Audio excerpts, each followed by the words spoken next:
Maroon కలర్కి dark maroon అనమాట. ఇది వైన్ షేడ్లో ఉన్నటువంటి మెరూన్. వైన్ అయితే కాదు, కాఫీ కలర్ అనుకున్నాము.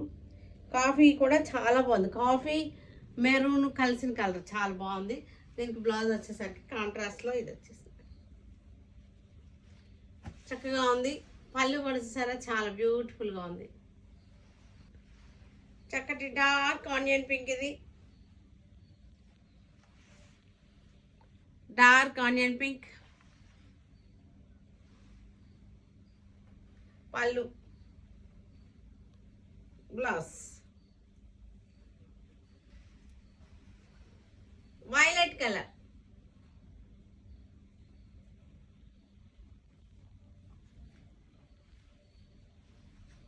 పళ్ళు, బ్లౌజ్ వచ్చేసరికి 2